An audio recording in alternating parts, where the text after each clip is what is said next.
Hey everybody, I'm Odin and welcome to this Let's Play series of Rogue's Tale, which is a roguelike RPG, extremely difficult as you might expect, and sometimes quite frustrating. I'm definitely not good at this game. I don't know everything there is to know. In fact, I don't even know an adequate amount of information to do a decent job in the game, but I know a couple of things, and I'll explain those things as we go along. Let's go ahead and just get started. So you can play offline or you can play online on the official server. I'm just going to keep this in offline mode, and we're just going to choose a new save slot here and hit play game. So here's our character creation screen. We can mess with things. I've already messed with my character to get him looking how I wanted. These over here are heritages, which are basically ways that you can start the game under better conditions. But you have to unlock them by doing certain things. There's also challenges, so there's lots of opportunities to earn these different heritages as you play, so that will help you hopefully not stay in the same rut the whole time you play the game. Over here, you have your ability scores: strength, agility, stamina, and charisma. There is a rule that you cannot have any of these scores be more than 3 points higher than your lowest score, so at some point you're going to be putting points into everything. Strength is going to affect your to-hit rolls and your damage with large weapons, and is going to affect some other things. Agility is basically going to be your option if you want to go with small weapons or medium weapons. Stamina is an extremely important stat, apparently, that governs... I don't know exactly what. I could be just saying the wrong things, but I'm pretty sure this has a lot to do with your health. And then charisma, I'm assuming has something to do with more magically oriented stuff, but I've never messed with any of that. So again, not the best explanation. What did you expect? Anyway, so I'm going to go with an agility build. So normally you start out like this, with 4 points. And so I'm going to put 2 into agility and 2 into stamina, and these are going to be the 2 main stats. Alright. So now there's going to be these tutorial things the first time you play, and it's just going to tell you different things, and I'll try to do my best to just skip through these and explain them to you myself. So anyway, you can move with your numpad in traditional roguelike style, or you can click. I tend to do both. When there's an item next to you, you can control left click on it to pick it up.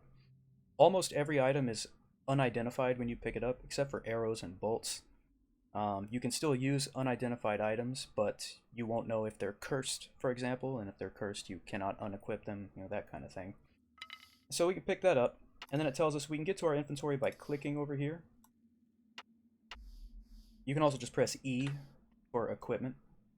You have 2 weapon slots, you can switch between them with W. And here's our food ration that has 4 uses, and a water flask that has 4 uses. And you'll notice that down here, we are satiated when it comes to hunger, we are satiated when it comes to thirst. Over here is where your abilities will go as you level up and train them. Down here, now the tooltips are actually very helpful here, and they'll tell you here that, so strength applies melee 2-hit rolls, damage rolls. So this is what I was mentioning when we were looking at these scores before. And there's agility, and there's stamina. And it has to do with destructive, offensive spells, mental checks, search checks, health points. Now, okay, so I was technically right about that. And there's charisma, and it has to do with restorative, defensive spells, persuasion checks, and merchant prices. Alright, and these are all your resistances here. And it tells you what they are. And so, you can see all those right there. And there's our level, and our experience points. Now, there is a kind of meta thing going on, where some people don't want to level up very quickly. Enemies scale with you, so when you level up, the enemies level up. Alright? So, anytime you're in a dungeon, if I'm not mistaken, it's randomly generated, but it could be up to 7 floors long. And then when you clear it, you go back to town, and you can reset the dungeon, do another one, buy things, fix things, sell things, all that kind of stuff. So there's actually a lot going on. But let's go ahead and just get into this. Now that snail, you'll also see groups of snails. They do not attack you unless you attack them. If you want some XP, go ahead and attack them. these mushrooms over here. If you run out of food, you can eat those mushrooms. But you should really do that in between two closed doors because they're usually going to poison you and give you some kind of crazy effect. Like moving around involuntarily, being blinded, things like that. So we'll go over some other things as we go. The last thing I'll mention right now is searching. Searching is extremely important in this game because there are traps all over the place. Now you press S to search, and normally it will only search one time. You see it down there in the bottom left, it says you search your surroundings. Most people will do it 3 times every time they search. And that's, I guess, in case your check fails. If you do it 3 times, I guess there's a good chance it's going to succeed. And I'm not positive about this, but I think that once you search successfully, that means this visible highlighted area, I think that means that whole area has been searched. A lot of people search after every time they move, every step.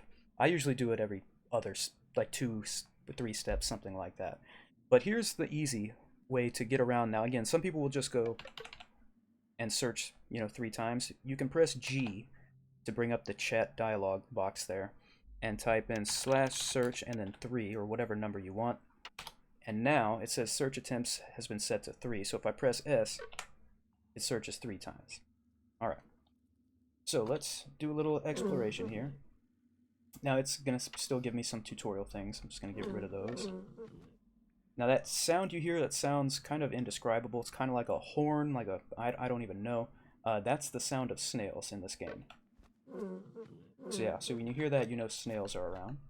There's a stairway down. You can get on the stairway and press enter to use it. And there's a group of snails. Now to attack, just like any roguelike, or most of them, you just move right against them to attack. I'll just do it. So I missed. Usually they'll counterattack, or they'll, but it depends, I guess, on the attack speed. So I can attack again, did 3 damage. They hit me twice for a total of 2. That all makes sense. Alright. And then we will try to finish them off. You see that they are resisting because I'm using my fist. So if I look at my inventory, you can see that apparently my weapon broke. So that's not so good. Alright. Now switching between your weapons like that does use a turn. That's why they just attacked me there. Now I don't know how effective my fist will be because I don't have a lot of points in strength. So I may need to just get out of here if I can. But they're going to follow me. And you can rest using 5 on the numpad or by right-clicking on yourself. But you have to be satiated both with hunger and thirst in order to rest. Oh, okay, it didn't break. I dropped it. Okay, so I need them to move off of that for me to pick it back up. There we go. So I'm going to control-click, pick that back up. You can also drop items with D. Now we should be able to hit them. There we go. And you can see snail swarm dies. So we'll want to rest. It's usually a good idea to do that in between doors just to be totally safe. But I can go right here and probably pull this off. So you can just press 5 to wait 1 round, or you can press Control 5 to rest until you're healed up. Okay, we also have these 4 charges up here.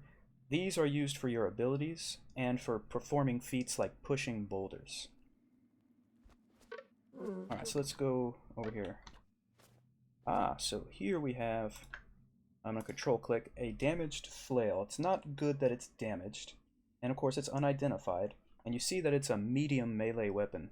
Because we're an agility build, we can use medium weapons, and our high agility score will help those hit more often and do more damage. Some medium weapons can be used with 2 hands, and if you do that, if I'm not mistaken, you get a 1.25% damage bonus, something like that. Or would it be? I think it's something like that. As usual, take everything I say with a grain of salt. So if I pick this up and go into the inventory, now I don't want to use it because it's damaged, but we could dual wield. Dual wielding is also something that's governed by agility. But again, I don't want to use a damaged weapon. And there are sometimes secret doors, so when you see little coves like this, it's always a good idea to walk over to them and search, just to be sure. Alright. Now, when you come to a door, you can bash them down by moving into them, or you can right-click to just open them. If they're locked, right-clicking will attempt to pick the lock, and again, agility, I believe, yes, has to do with pick-lock checks and disarming traps. Alright, so I move through here, shut it behind me. Luckily these are unlocked, so that was good. And you notice I search either after each move or every other one. Alright, so we just found a trap there, and reached level 2. I'm going to put this first point into stamina. And when we hit our, I think it's our 3rd level, we get a talent point. Or maybe it's 4th, one way or another, we'll eventually get the opportunity to train an ability. So there's that trap. We can disarm it to try to get some XP by right-clicking. There we go. Now there's also torches. Back to that whole meta thing, if you light a torch, it'll give you some XP. So you can go around lighting torches. That's one way to get some quick XP. You can see I'm 14 away from the next level here. But again, a lot of people don't do that because they don't want to level up too quickly. And again, I guess they have their own reasons for that, and I'm not entirely clear on what they are. But just to show you, there you go. Alright, and there's a rock which we could try to push, and if you do successfully push it, I do believe you get XP for that as well. So we just feel a bit more energetic, so we just got that. We could try to move it, and it says you failed to push a boulder, and you see it used one of those charges. And we don't need to mess with mushrooms because we do have food in our inventory.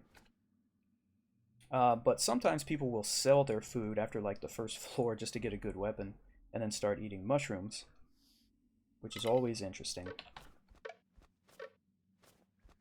Alright, so this floor appears to be clear.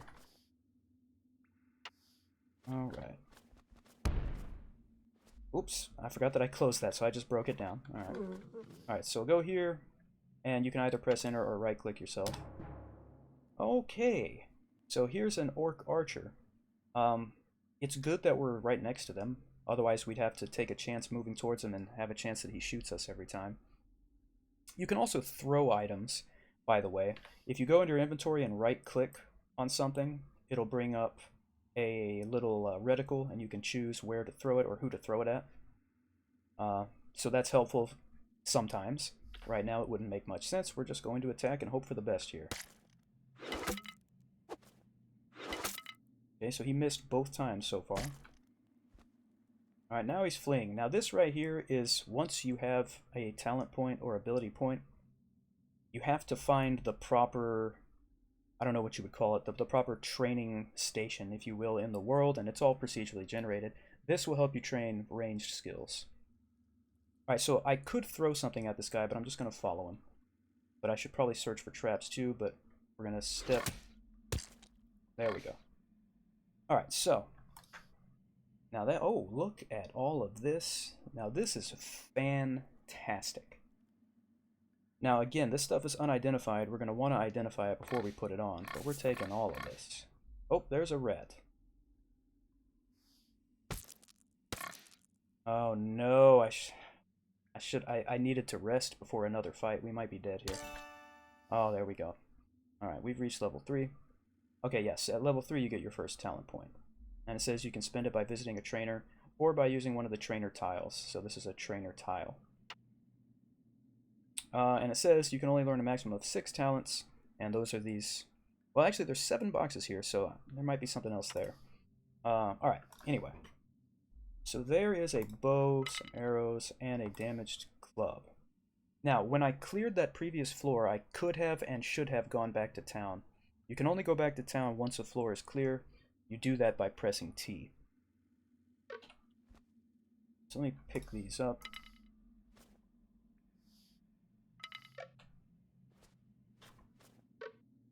And there's some gold.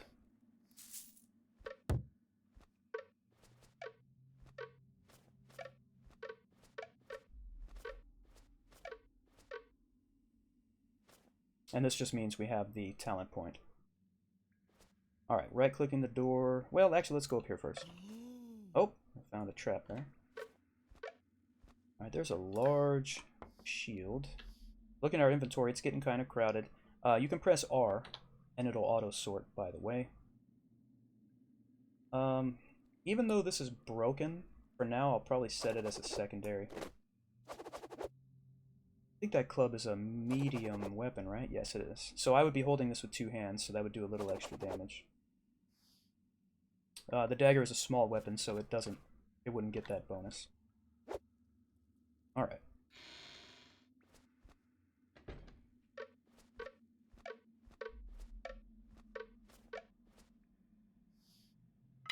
Alright, now we can check this case here by right-clicking. It's locked, so we'll right-click again to try to pick it. And there we go. Now we can control-click it. And there's a damaged spear. And this is where he tells you that you can use R to auto-sort. Trap right there. Now this is... yeah, that's a... okay, so that's just a grave. I didn't remember if that was a trainer tile or not. I don't think it is. So we're just right-clicking here until we can get a successful lockpick check. And now, because I keep forgetting, I should probably rest. And it says I can't do that because I'm not satiated, which I forgot about. So luckily we have a ton of food and water. So we ate the last of that ration that we just picked up. And we'll have some water. So now we're satiated. Now control 5. And there we go. Alright, so let's open that door and be sure to search. What do we have here? A damaged mangler. That's a large weapon. I wouldn't be able to use that, but I could sell it if I had the room for it. And I do. Alright, so that's good.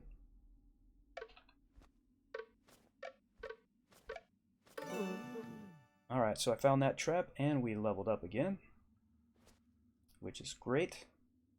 Now, I don't believe you change your ability scores except for when is it? I don't know. I don't know at which levels that happens. Alright. Okay, I tried to disarm the trap, but I fell into it. This trap, luckily, it doesn't do any damage. It just lets the enemies know that you are here.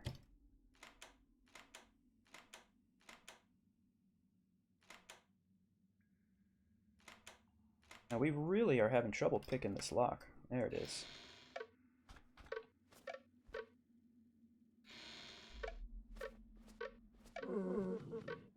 And again, snails, you don't need to fight them. They will not attack you unless you attack them.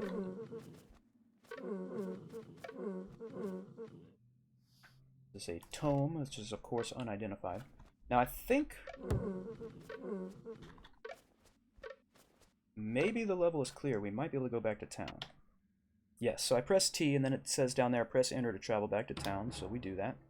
So over here, you can go to the shops where you can buy and sell. And this is always going to be the same, the things they're offering, until you rest in the inn, which costs some money. And our money's right here, by the way. Also, when you rest at the inn, so it resets what's in the shop, but it also makes the enemies more difficult. So keep that in mind. And you can change the shop right here.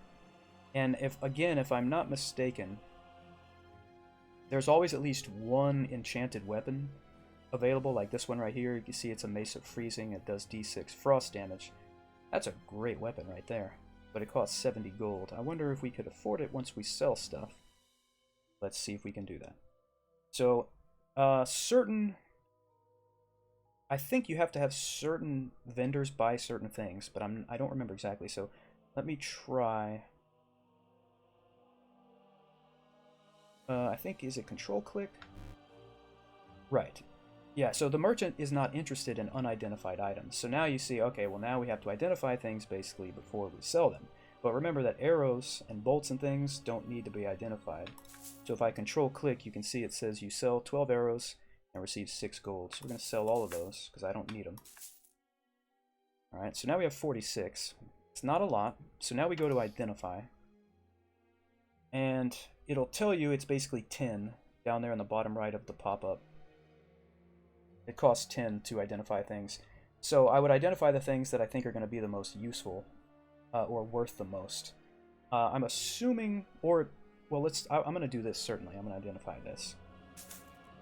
Alright, so we can see that it is not cursed, so that's great.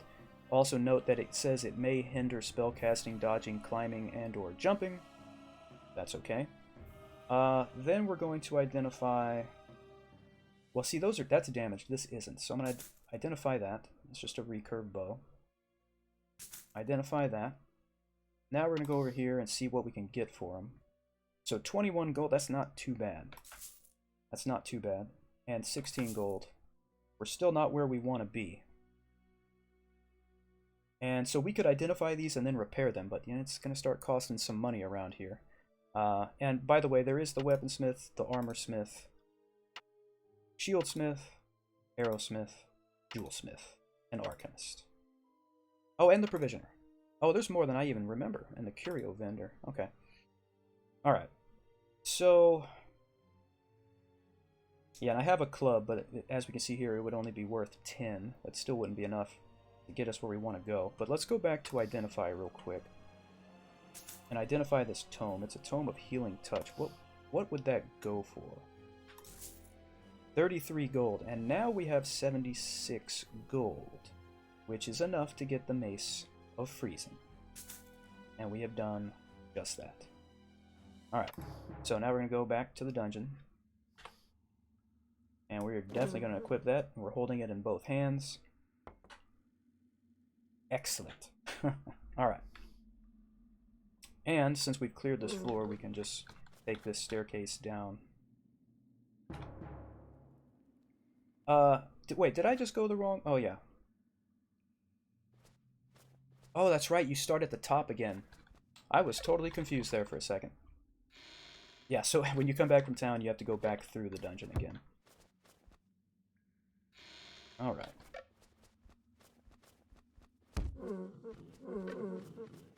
So that's the new level, and this is where we will end this first episode, but I hope you guys have enjoyed it. I really appreciate you hanging around, and there's going to be a lot more of this. So, thanks for sticking around to the end. Please hit like and subscribe if you haven't done so already, and I'll see you guys next time.